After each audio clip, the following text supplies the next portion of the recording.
My name is William Edward Jenkins, and I'm sheriff of Bastrop County, but not for long. I was elected back in 1867. After 8 years of difficulties, I've decided that 8 years is enough.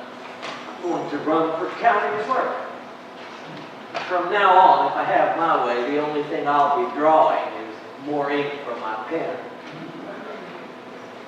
By the way, my friends call me Billy.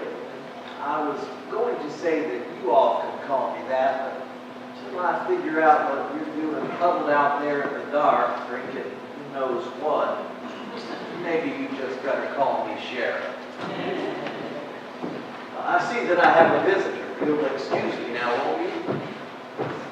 Sheriff, Judge Moore, to what do I owe the honor? they told me you'd be here, but when your term about to expire, I figured you'd be out hunting fishing. It's been a long day already. You mind if I have a seat? Make yourself comfortable. Thank you, sir.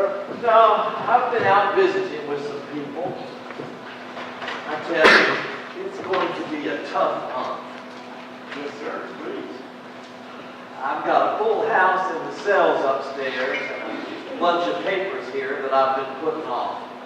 I swear, half of being sheriff is papers. Don't tell me about damn papers. My office is flooded with them, and most of them are written by damn lawyers who can't even spell their own damn names. I tell you what, Sheriff, I think I'm going to follow your lead, and I'm going to retire. Why? You've been one of the best judges we've ever had. Yeah, thank you for that, but I need a change. Maybe 8 years is too long. I keep thinking I've heard all of this before, but you know, the names might be different, but they keep doing the same things, making up the same damn excuses. It's like one of those music boxes. You know, you turn the little handle, and no matter how many times you turn the handle, it plays the same song. No, it's time for me to move on, Billy. What are you going to do? Well, some friends of mine up in the range think I ought to run for Congress. That I can get elected real easy. I mean, look who's president now. Anybody can get elected. But I tell you what, that's got some appeal to it. Just don't know. Well, if you decide to do it, you know you've got my support. I appreciate that. Having the Bastrop County Sheriff behind me means a lot to me. If I decide to run, I'll count on you. I guess the idea of leaving, Bill, it's got me thinking back over these years. A lot has happened. Probably more so in Bastrop County than most counties. But to tell you the truth, I have forgotten most of the difficulties that have come before me. I don't know if I've pushed them out of my mind or they just got lost. There's a few of them, though. They stuck with me and stuck real hard. I reckon I'm about the same. I guess it's how we come to grips with what we're leaving behind. Maybe it's how we close the book. But I'll tell you, some memories are best left alone. Maybe that's why the details get away from us. If you can't remember it, you don't dwell on it. Yeah, but there's a few that I can't let go of. Which one? Well, I remember every time somebody took a shot at me. That has a way of sticking with you. Yes, sir. But it's funny. I can remember the guns, but I can't always remember the faces of the men who pulled the trigger. I had to kill some of them. That's a memory that's best left alone. Then there was that difficulty over in McDonald last year. I swear we ought to just give that whole area to Lee County. Had more killings over there than anywhere. But they outdid themselves last year when all those men got lynched on Christmas Eve. And it was the good townspeople who did the lynching. I remember those types of things, but it's like reading them in a book. I can't feel the memory. there was that one difficulty that was different. I still think about it and feel it every day. I think I know which one. Little John Henry Owens. Exactly the same one that still gets to me. I just don't understand how things could have gone so wrong. How did they go so wrong?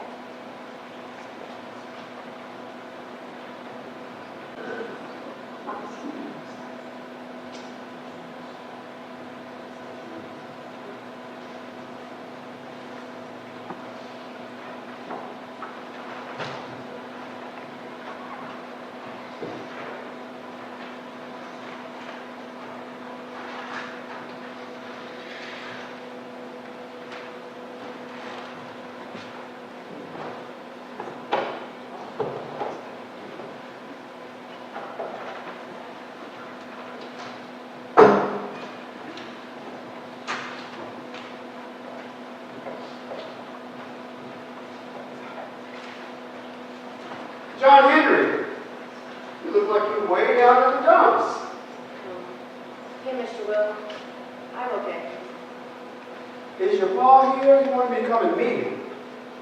No, he's out blind. I suspect he'll be back in a while. I was just wondering. Did you ever learn that song for your ma yet? It sure is a pretty one. I've been singing it up on Hawkman when no one can hear me.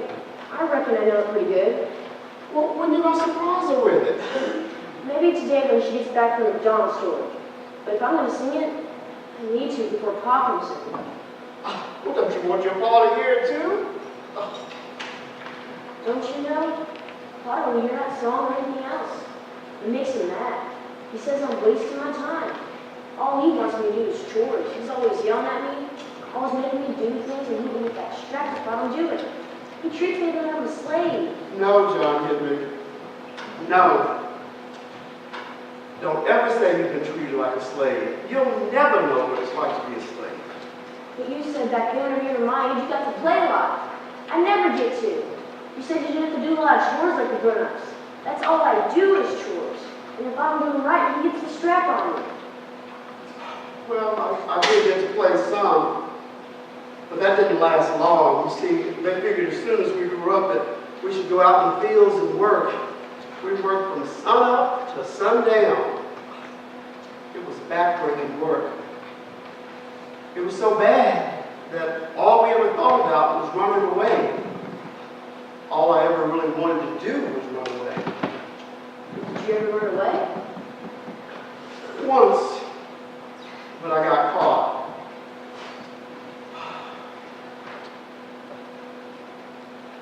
I guess I didn't listen to the music. What music? What are you talking about? Well, I guess enough time has passed that I can tell you a secret. But you gotta promise not to tell anybody. You promise? I promise. Well, you know those songs I've been teaching you? The ones you sang back then? That's what the secret's all about. So you can't tell anybody now, because if you tell them, they might get real angry. So you promise. I promise. Well, back then, we'd sit around the fire and we sang. For most folks, they thought we were just being real religious.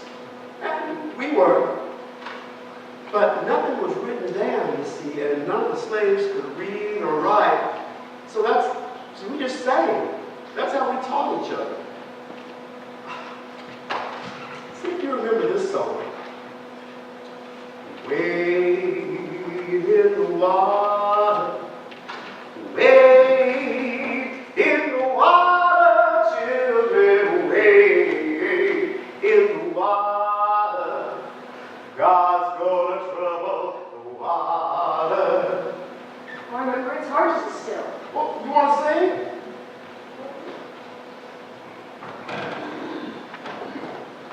Wade in the water, wade in the water, children, wade in the water. God's gonna trouble that song's about? I don't know. I guess it's about God and water. Well, most people, they would think that, but you see, that song is teaching us a lesson about running away. You see, you're supposed to stay in the streams and walk in the streams and the creeks so the dogs can't track you. That's what I did wrong. I didn't learn from the music. I didn't walk in the streams and so the dogs caught me. But there was lots of songs like that. Here's another one. Swing low, sweet chariot, coming for to carry me home. Swing low, sweet chariot, coming for to carry me home. Coming for to carry me home. You see, to most people, they thought that chariot was God taking people to heaven. But it was much, much more than that to us. It was us getting on that underground railroad to take us north to freedom. You mean a train that ran underground? There's no such thing. No, it wasn't an actual train. The Underground Railroad was houses and churches going north. And so we'd take us to the first one, and then they'd take us to the next, and to the next, until we were so far north, we were free. Oh, how we dreamed about that great chariot, that underground chariot, that sweet chariot. I've got one other song to sing for you. You remember Steal Away Home? When most people sang that song, everybody got real quiet. You see, slaves only sang that song when they were thinking about running away. I sang it once before I ran away because I wanted everybody to know that I'd be gone before the morning. Steal away, steal away, steal away to Jesus. Steal away, steal away home. I got along to stay.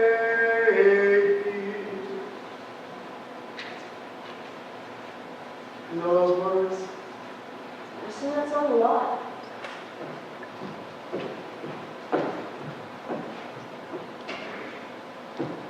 John Henry, you out there on that porch? Come on inside. Come in with me. I want you to hear the song too. Well, you told me to ask me to meet in here. I guess I could go inside. Well, good morning, Will. What brings you here? Well, Henry told me to meet in here. I think he wants my boys to help him with some of the planting. Oh, well, you should be back here real soon. Mama, I've got a song I want to sing for you. Mr. Will helped me learn. Well, you just stand right there and sing it for me. Oh, don't let me forget. I need you to go back to McDonald's store and get me some sewing thread. I know I bought some, but it just doesn't seem to be here. Oh, but you go on and sing for me. With all the tumult and the strife, I hear that music ringing. It finds an echo in my soul. How can I keep from singing? John Henry, that is just beautiful. Your boy's got a real gift. What? Everybody's talking about it. Well, I think there's nothing that John Henry doesn't like more than just singing. Oh, would you sing it again for me? With all the tumult and the strife, I hear that music ringing. It finds an echo in my soul. How can I keep from singing? What the hell is all that damn racket? And what the hell are you doing in here singing? I thought I told you to come get me some water so I could keep plowing. That storm's coming out there and I gotta get that field finished. Instead of getting the water like I told you, I find you in here singing. Damn it, boy! You don't do anything to earn your keep around here. I swear, I had to walk 10 acres to get my own water, wasted all that time. Then I find you up in here dilly-dallying around. You don't do anything to help put food on the table, but you don't mind eating it. I'll tell you what, from now on, I don't want to hear you singing again. You understand me, or I need to get my strap. Yes, Paul. Now get that water jug filled up and get it out there so I can take it with me. Wait, John Henry. Don't forget now, when you're done with that, I need you to go back to the store for me. You hear? Yes, Mama.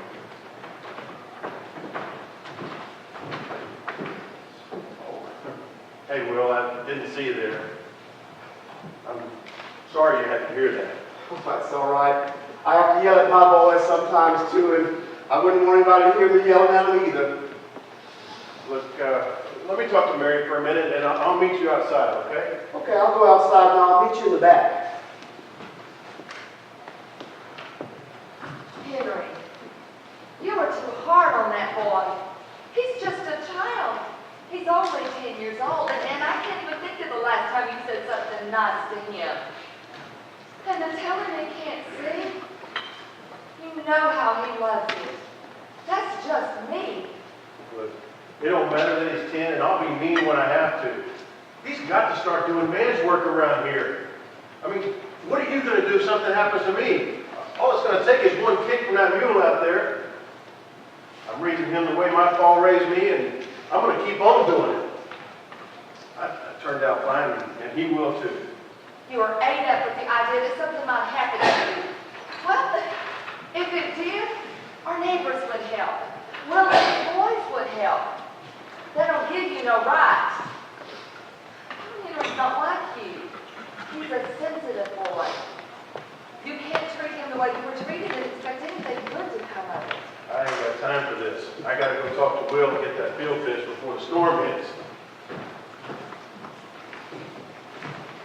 Mama, I'm going to the store, but is it alright if I sing you just one last song? Well, all right, but you better hurry. I need you to get over to the store, okay? Okay. Steal away, steal away, steal away to Jesus. Steal away home. I ain't got long to stay here. Goodbye, Mama.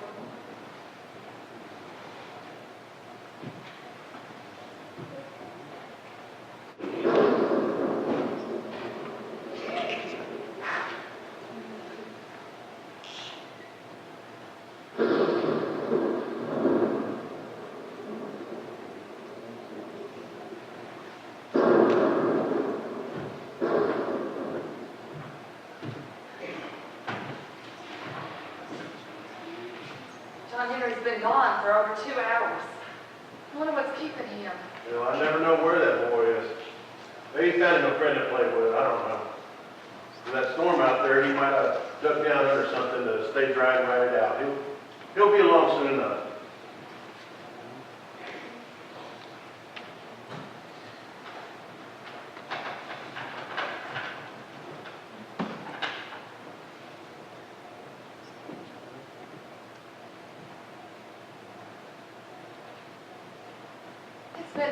It's been another hour. Something's happened to him. I can feel it. Mary, you worry too much. He'll be here soon enough. If he didn't show up soon, I'll ride out and find him. But when I do, I'm going to tan his hide something good.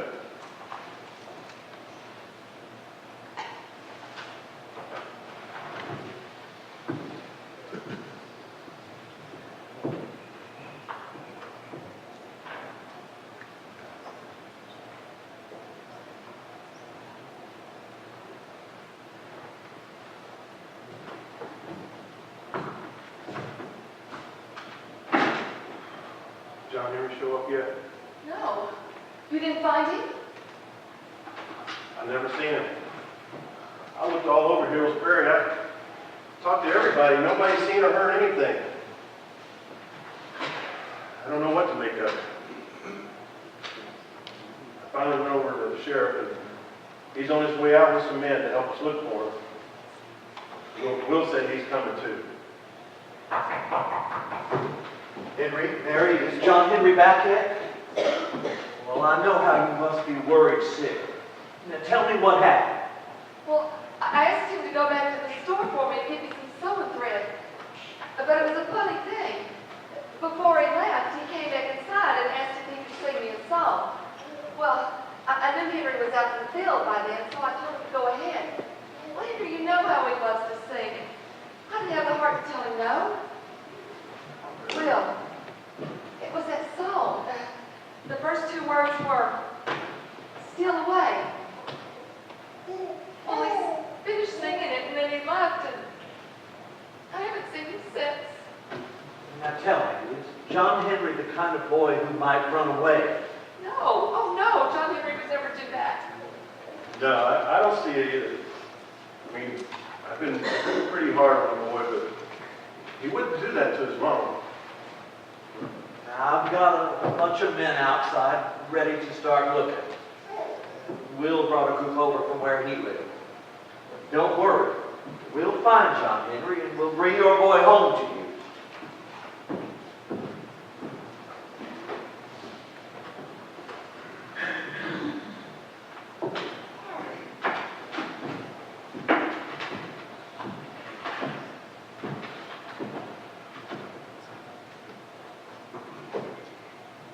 We've searched all that night and the next day.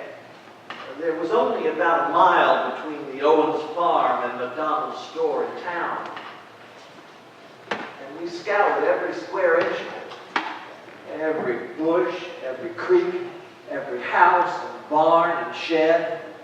There was no John Henry. I started to lose hope. I couldn't figure out what had happened. Even if it was the worst, there should have been some trace of the boy, but there was nothing. Sunrise the next day, we started up again. We kept at it. Still no John Henry. Finally, I had to tell Henry and Mary that there was just no use looking anymore.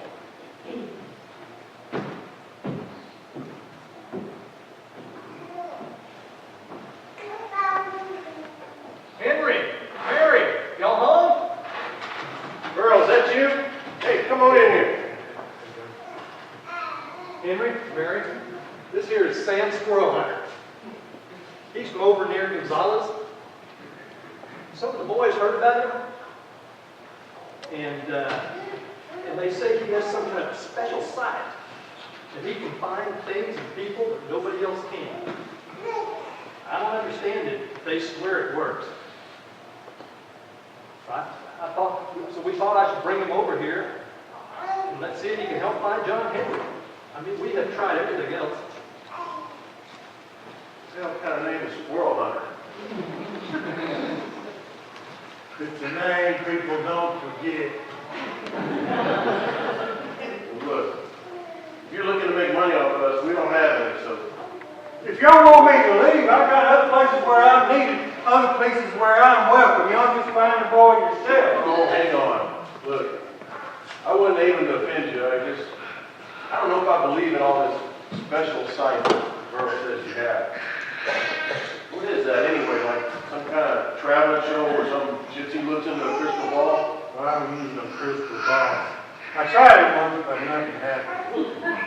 No, I got other things that help me to see.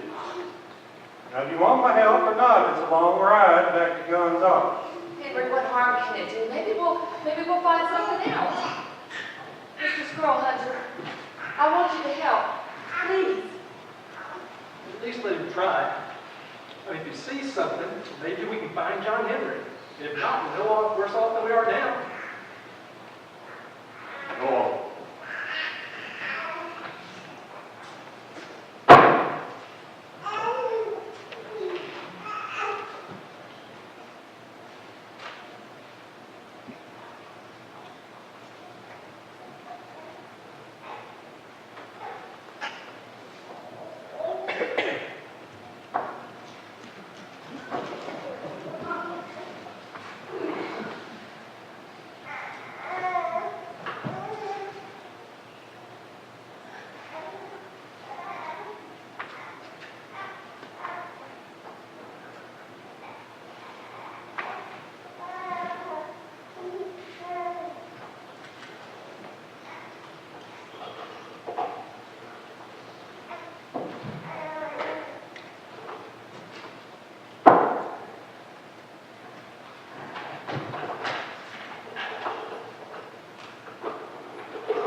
Now, tell me something about the boy. Well, his name is John Henry Owens. He's 10 years old. He's a very sensitive child. Oh, he loves to sing. And he hates doing chores. Sounds kind of like me when I was a kid, except that I can't sing. I can cook a real good squirrel stew, though. Let's get on with this.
Have to do this again.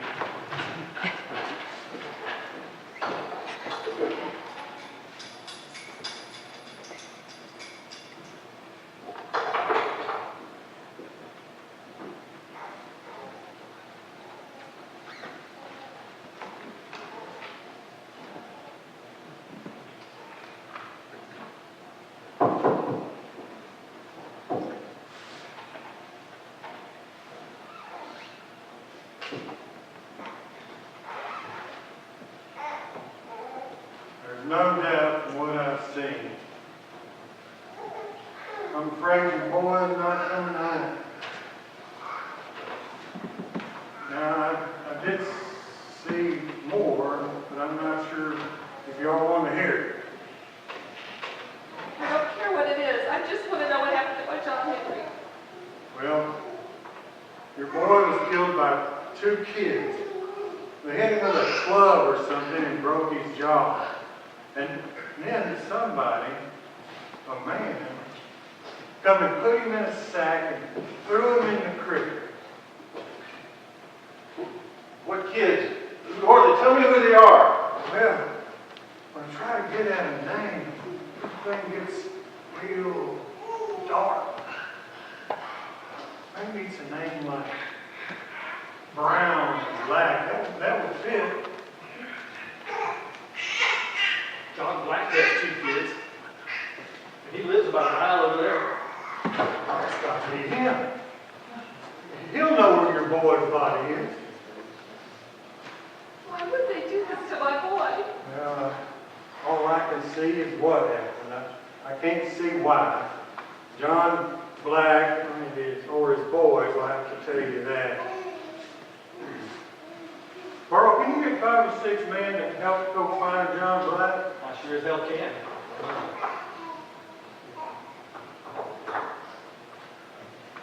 Well, if you don't tell us straight out, I got ways of making. Should you get the sheriff? Mary, his boys killed John Henry, and he hid the body. Just don't tell me where my boy is. If I got to beat it out of him, if there isn't anything left of him, then we'll go get the sheriff.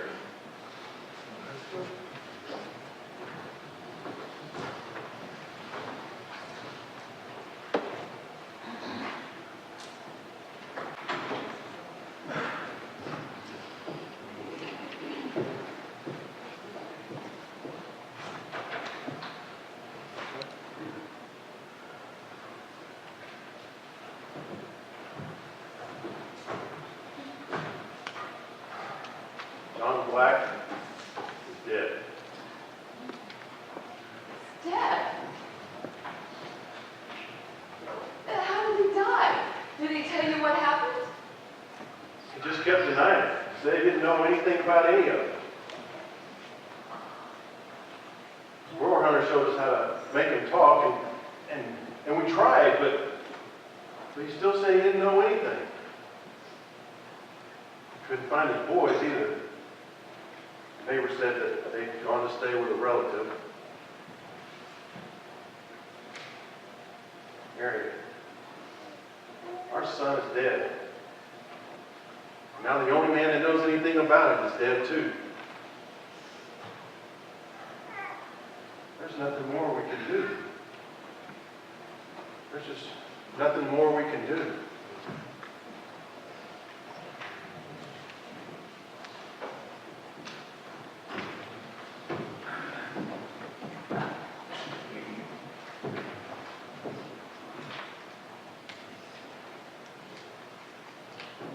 I had no choice but to arrest Henry Owens and the rest of them. I never got Squirrel Hunter. He took off from Mexico and had too big a head start. The grand jury indicted all of them for the murder of John Black.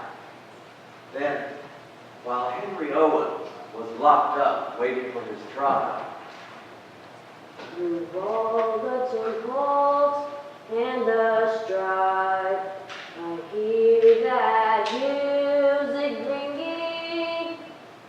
It finds an echo in my soul. How can I keep from singing?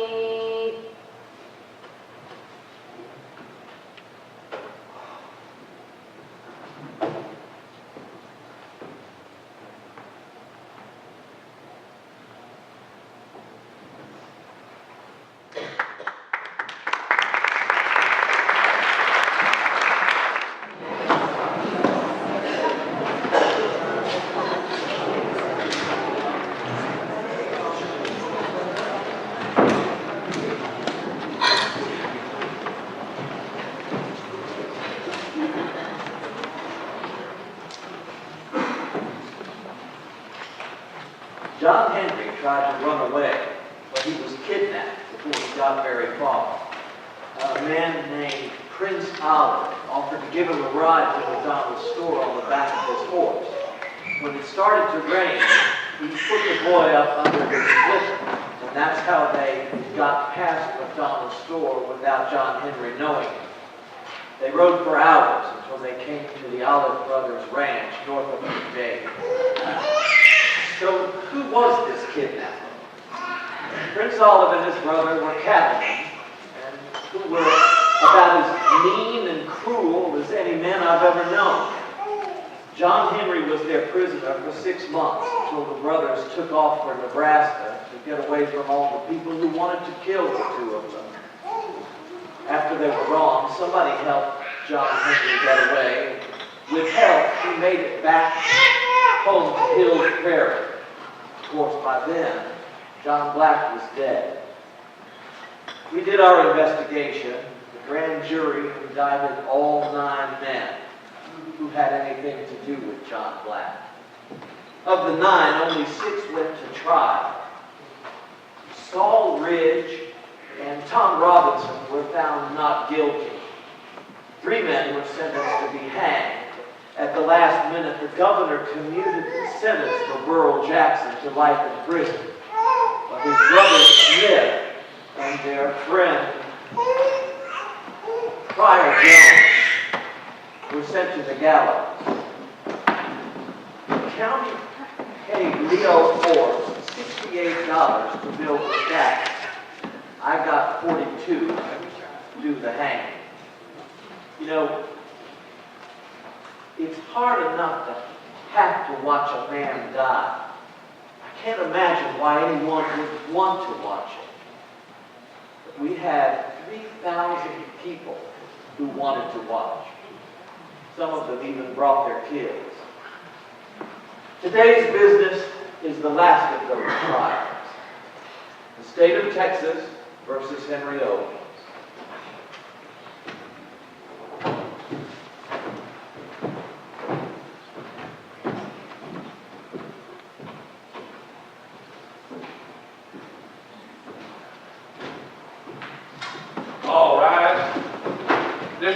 Bastrop County is now in session. The Honorable L.W. Moore presiding. Stop the coffee, take your hats off, and there'll be no spitting on the floor, and that goes to you ladies too.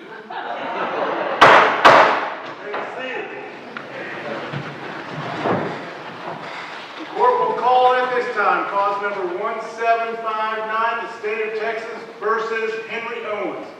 Let the record reflect the defendant, Mr. Henry Owens, is present, represented by his attorney, Mr. J.B. Fowler. The state of Texas is present, represented by District Attorney, Mr. J.M. Bethany. Members of the jury are in their seats. Are the parties ready? Your Honor, the state of Texas is ready. All right, Mr. Fowler. Your Honor, defense is ready, and Mr. Owens is here. Thank you, sir. Are all the witnesses here, bailiff? Yes, Judge. All right, have they all been sworn in? Yes, Judge, I have, and I have them waiting out in the hall. All right, thank you, bailiff. Gentlemen, we are ready for opening statements. Mr. Bethany, you may proceed for the state of Texas. Thank you, Your Honor. Yes, sir. May it please the court, counsel, members of the jury. It's been my pleasure to represent you as the District Attorney of Bastrop County. I'm here to tell you we've got a problem in this state, and it's come right here to Bastrop County. Just this year, we've had 22 mobs lynch 43 people. It's happened right here. Now, some of you may have some sympathy for this man, Henry Owens, over here. His boy disappeared, but he came back. Right now, this man could be leading a normal life, but he chose to do other things. We're here for a trial of him for murder. On the other hand, near his house was a family that was getting ready for Christmas. A father, a mother, and 2 sons. Now, the father and the 2 sons had helped look for John Henry Owens and were upset when they couldn't find him. That night, they were at home getting ready for Christmas. Children had gone to bed. The mother had gone to bed. The father was winding things down. Around midnight, a gang of thugs comes riding up to his house, wearing masks.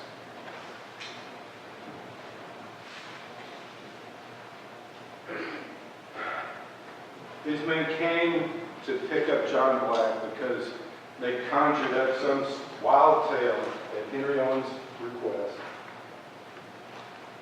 And they thought that John Black had something to do with the disappearance of Henry Owens. Of course, he had nothing to do with it. He was an innocent man. We're here to decide tonight whether this man was part of this gang of thugs that murdered John Black. Thank you. Thank you, Mr. Bethany. Mr. Fowler, you may proceed for the defense. Thank you, Your Honor. Sir. Murder. Murder is what the state has charged my client, Henry Owens, with. They say that he intentionally murdered John Black. That's a tragedy that John Black was killed. He was an innocent man. So is my client. The state says that he intentionally did so. It is their burden of proof to show through witnesses and credible testimony that my client intended to murder John Black. I do not believe that they will be able to do so. So with their burden of proof, they have to prove beyond a reasonable doubt. So if you have any kind of a doubt in your mind that's reasonable, you have to acquit my client because he is presumed innocent. You have to show, the state has to show that he intentionally did that. So it is your duty to weigh the evidence and the credibility of the witnesses and their testimony as to whether or not the state has met their burden. I do not believe they'll be able to, and I believe your only option will be to acquit my client and say that he is not guilty. Thank you. Thank you, Mr. Fowler. Mr. Bethany, you may call your first witness, sir. Thank you, Your Honor. The state of Texas calls George Beal. All right, Davis, if you'll go get Mr. Beal. This way, sir. This way, sir. Get that hat off. Beal, have a seat right there. Go ahead, Mr. Bethany. Thank you, Your Honor. What's your name, sir? George Beal. What do you do, Mr. Beal? Well, I'm a farmer. I have a small farm south of Hills Prairie. I understand you were involved in several meetings about John Henry Owens' disappearance. That's right. When I was at school. When was this first meeting? I don't remember the date. I'll tell you who was there. It was Prairie Jones, me, Steve Robinson, Richard Gradington, and Tom Robinson. What did you talk about at this first meeting?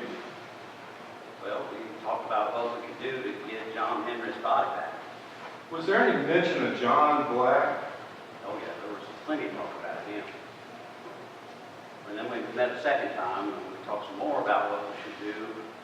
The same people were there, but we still couldn't come up with anything that sounded really very good. Did y'all meet a third time? Yes. Yes, the third time was when we decided what to do. When did this third meeting occur? Dark. Just before we went over to John Black's house. Who all was there at this third meeting, this last meeting? I was there. Tom Robinson, Sam Squirrel Hunter, Earl Jackson, Friar Jones, Richard Gradington, Freeman Shelton, Moses Thomas, Henry Owens. Henry Owens. So what was decided at this third meeting? Well, everybody was passing around dry whiskey. There was a lot of it.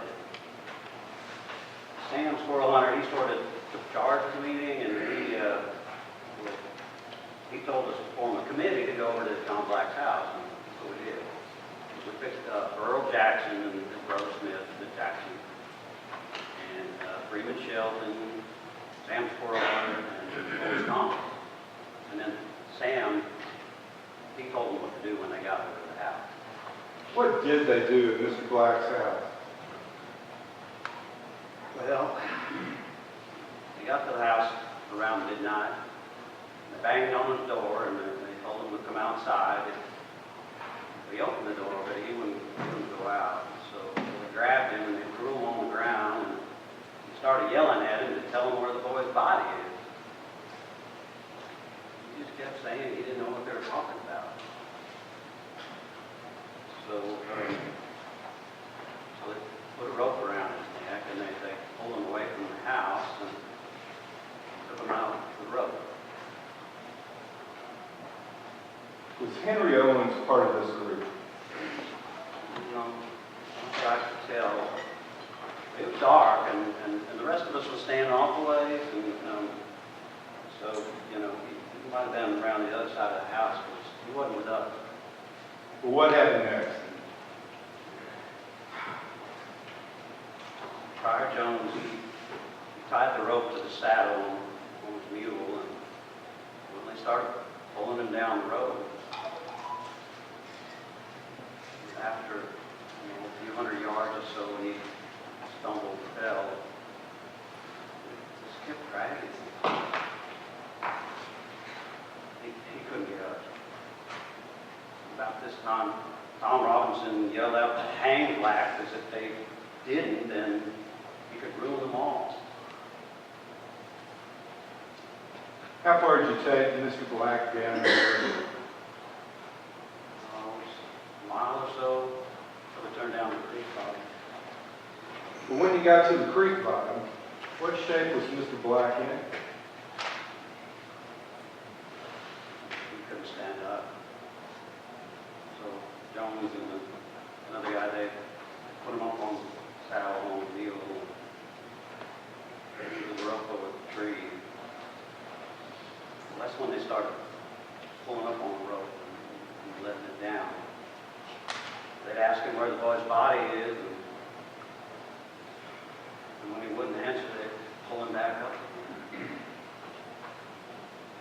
After a while, they just pried the rope off the tree, let the mules away. Gone black. Bang. What was Henry Owens doing during this time? Well, I couldn't see real clearly because it was dark and all, but I think he was holding the rope. Pass words, you know. Well, some information, Mr. Fowler? Oh, yes, Your Honor. Mr. Beal, you were just as much a part of all this as you claim my client Henry Owens was, weren't you? I didn't hold no gold. But you're not even sure my client was holding a rope. So why aren't you on trial today, sir, instead of him? He said if I testified, they'd drop the charges. Ha! Very convenient. So what did they tell you to say? He didn't tell me what to say. Well, let me make sure I understand what your story is, such as it is. You admit that my client, Henry Owens, was not either at the first two meetings where you were deciding what to do about John Black, were you? That's right. He was only at the last one. And my client, Henry Owens, was not part of the so-called committee that you had that went over to John Black's house. No, he was not one of them. And you didn't actually see my client at John Black's house. Like I said, he could have been around the other side of the house. Dark. And all of a sudden, he's holding the rope. You think maybe Sam Squirrel Hunter conjured up some type of magic and just made my client appear? Never mind. You don't have to answer that. I'll pass it, Your Honor. All right. Bill, you're free to go, sir. Thank you.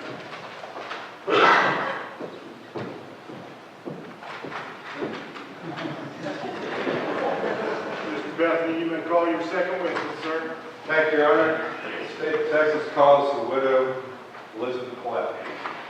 Bailiff, if you get Mrs. Black, please. Ms. Black, you need to get in the courtroom. Come this way. Right over here, ma'am. Seat right there, Mrs. Black. May I proceed, Mr. Bethany? Thank you, Your Honor. You are Elizabeth Black, Yes, sir. and you are the widow of John Black? Yes, I am his widow.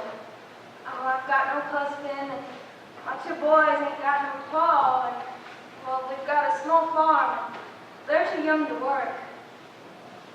Well, I'm truly sorry to have to ask you some questions, but I need to ask you about the night some men came and dragged your husband out of the house. Well, I was asleep when it happened, but I guess the noise and the yelling woke me up. I didn't even know what time it was. I went into the front room, and it was dark. I had just had a chunk burning in the fireplace, and it wasn't putting off much light. I heard some banging and yelling, and they were banging on the door, and then they broke it down. Three men came in. I didn't see their faces because they were wearing masks, but I recognized their voices. It was Tom Robinson, Smith Jackson, and Burrow Jackson. They all had guns. They told him to come out of the house, and they wouldn't, so they put a rope around his neck and dragged him off. Oh, I was screaming and hollering, but it didn't do no good. Mrs. Black, do you know about John Henry Owens? Yes, he's a nice boy. He plays with my boys sometimes. Did you hear about him disappearing? Well, everybody was talking about it. My husband even went to go help look for him. Did your boys or your husband ever say anything about John Henry disappearing? No, not particularly. I mean, they were real upset because he was such a nice boy. My dear John was so upset when when he came back for looking for him. He kept saying that could have been our boys. Well, after that night they dragged your husband out, when was the next time you saw him? Well, I guess it was the next day when they brought his body back to the house. Oh, he was all mixed up. And he was such a handsome man. Why'd they have to do that to him? He didn't hurt nobody.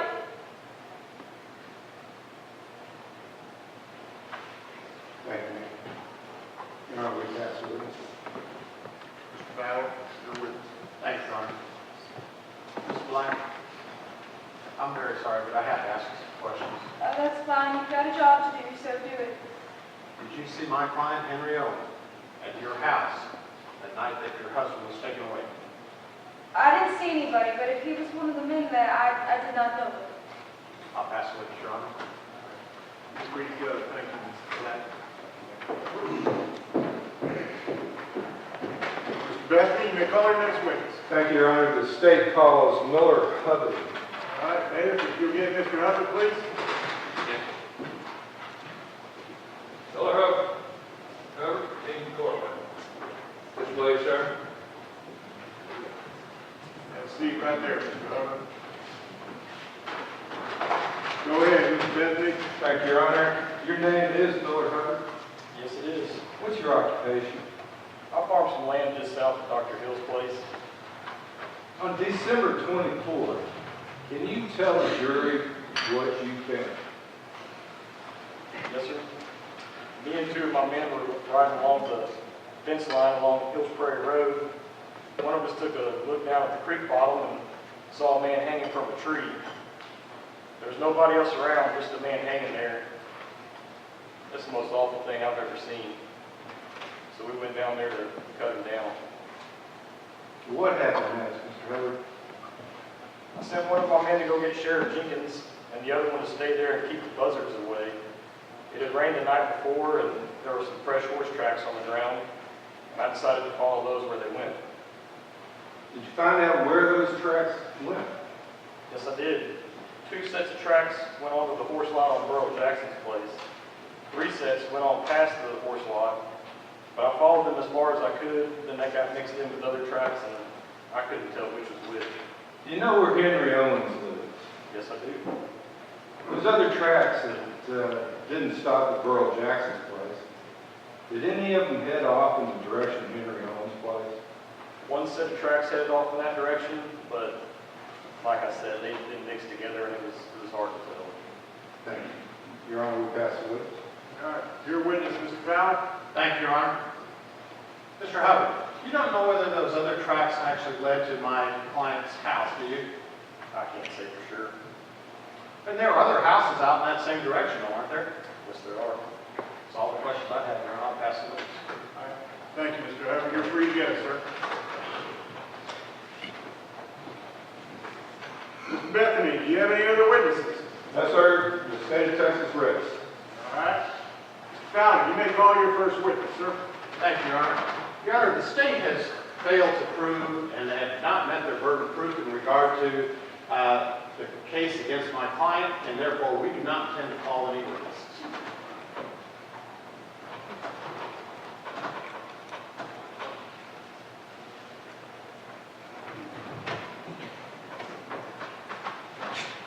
Your Honor, we will call a witness, and against my advice, my client, Henry Owens, wishes to testify.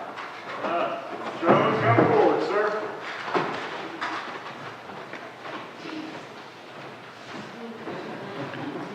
Mr. Owens, you were not sworn in earlier, so please raise your right hand. Do you solemnly swear that the testimony you're about to give in this cause is the truth, the whole truth, and nothing but the true self you got? Yes, sir, I do. All right, lower your hand, have a seat right there, sir.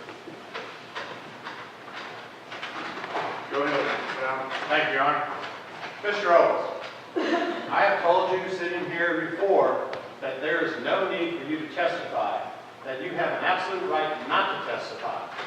but you were insisting on doing it. Why?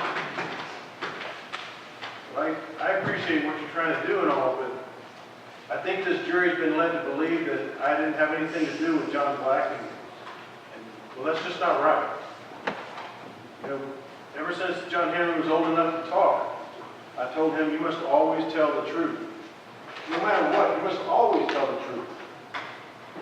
I told him if you tell the truth when it hurts, people believe you when it helps. How can I expect that of my boy if I'm not willing to do it?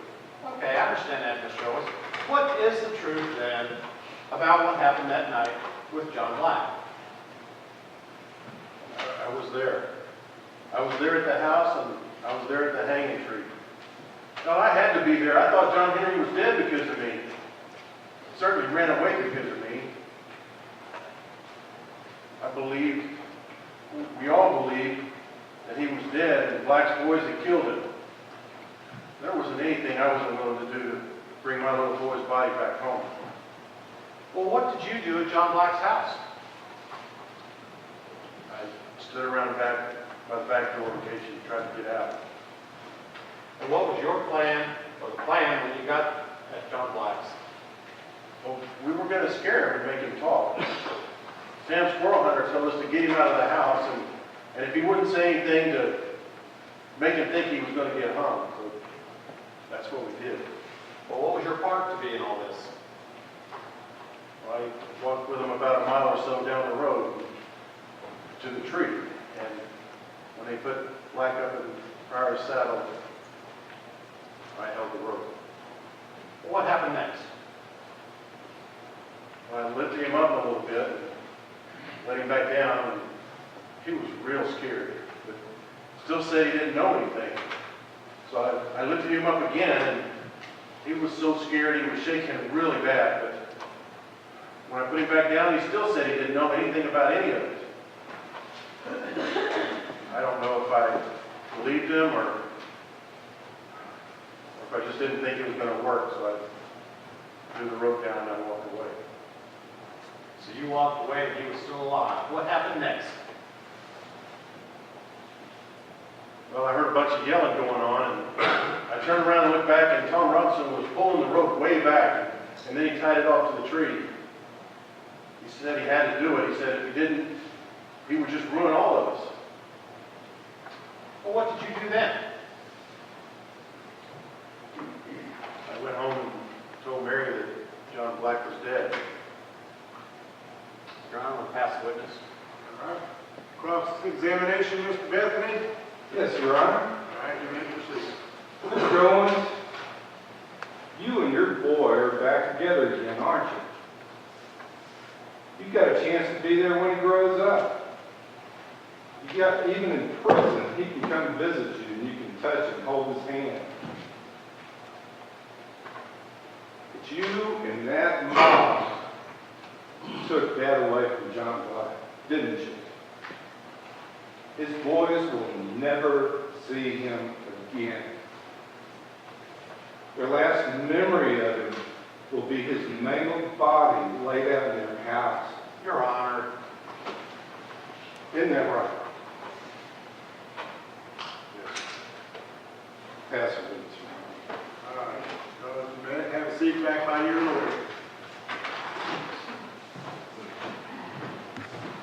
Members of the jury, you have heard all of the evidence in the trial of the state of Texas versus Henry Owens. Now it's time to hear from the lawyers as they give their closing arguments. Mr. Bethany, you may proceed for the state. Thank you, Your Honor. May it please the court, counsel, members of the jury. You heard testimony tonight about a horrible event in this county. One of the lynchings I told you about at the beginning. The boy, John Henry Owens, was sadly missing. A neighbor, John Black, and his two sons helped look for him and were upset when they couldn't help find him. This boy's father, Henry Owens, got some crazy man named Sam Squirrel Hunter to rattle some bones and conjure up some tale out of thin air about what happened to his boy. they came upon the decision that it must be John Black that had something to do with the disappearance of John Henry Owens, and that he was dead. They didn't go to see Sheriff Jenkins, and we've got a good sheriff. That was a mistake he took, and he could have turned around many times. This all started with Henry Owens. For a long time, people in our community have had a system to protect the innocent. We've got grand juries, we've got trials, we've got appeals, we've got lawyers to represent people. John Black had none of that. He got a committee formed after the rattling of bones and the drinking of lots of rye whiskey. And I've heard some of y'all sipping out there, so I hope that influences you. Clear this courtroom. Now this gang of thugs proceeded to John Black's house to change the lives of Elizabeth Black and their two sons, and of course, John Black himself. What did Henry Owens do? Well, he refused to call the sheriff when he got this new information. He led this group of men to John Black's house. And that gang of thugs wore masks at midnight and broke into John Black's house. Henry Owens stood by the back door to make sure John Black couldn't escape.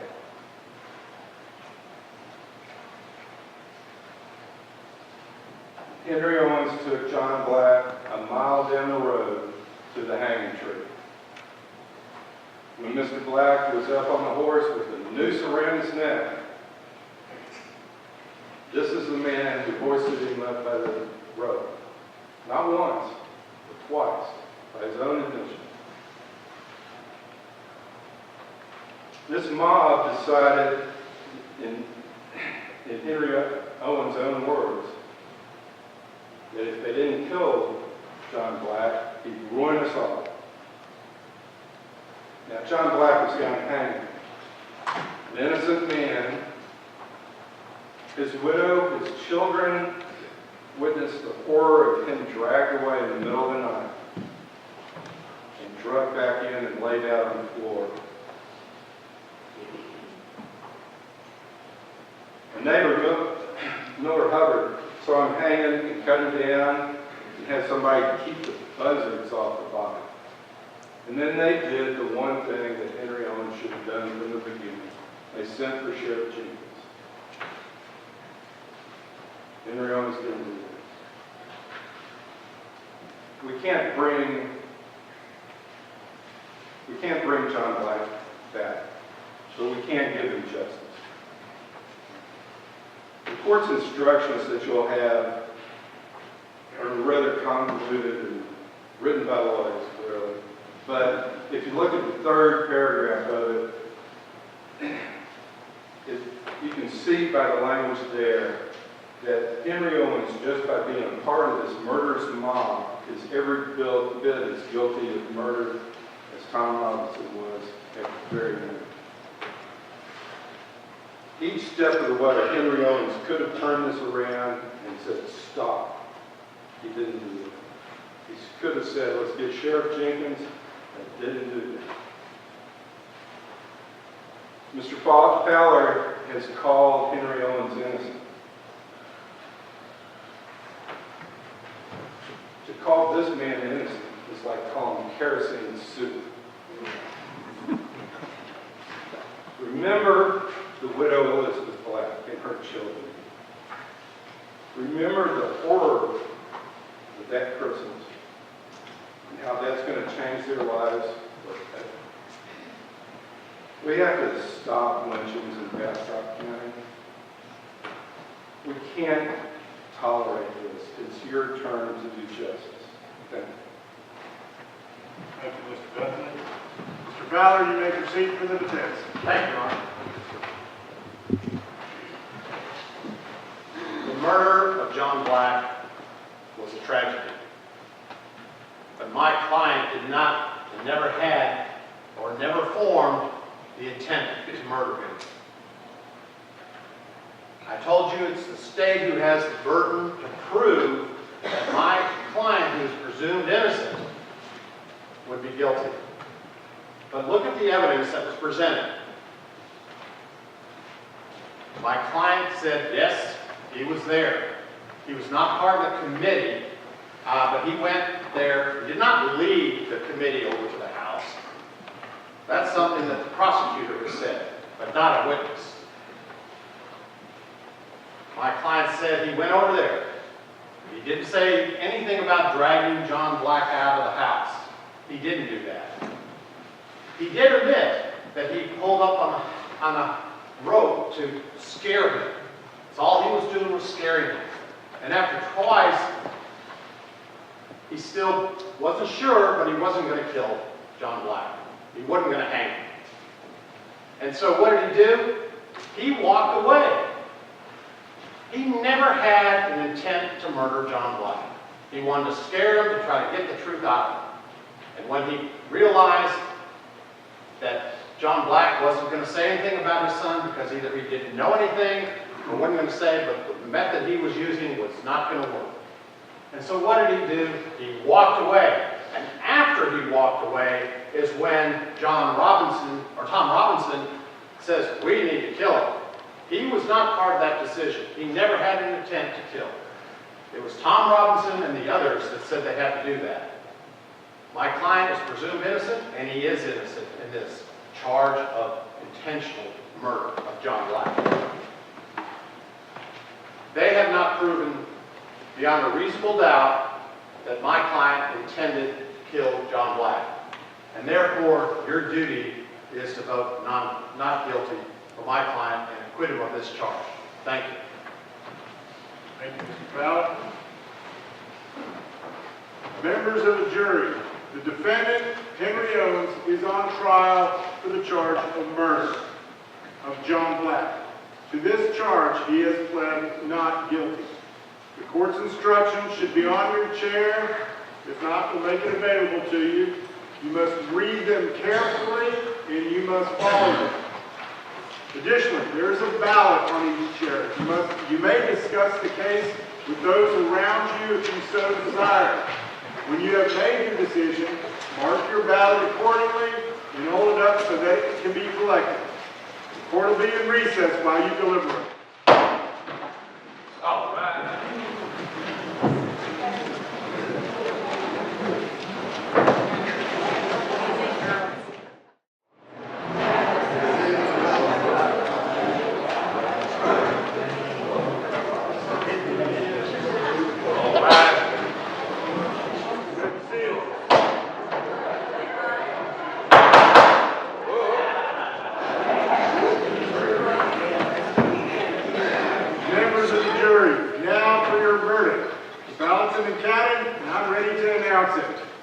Mr. Henry Owens, please stand for the jury with your attorney. We, the jury, find the defendant, Henry Owens, not guilty.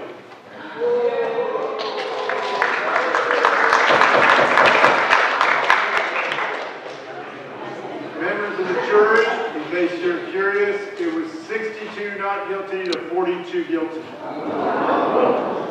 He predicted 60-40. That's why I'm the judge. Members of the jury, I would now like to read to you the actual verdict in the trial of the state of Texas versus Henry Owens from back in 1878. As recorded in the minutes of the Bastrop District Court's office. We, the jury, find the defendant, Henry Owens, not guilty. Signed by H.C. Edwards, foreman. Ladies and gentlemen, I thank you for your service. Court is adjourned.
honor, it's an honor to be your honor. It's an honor for all of us to be part of your production.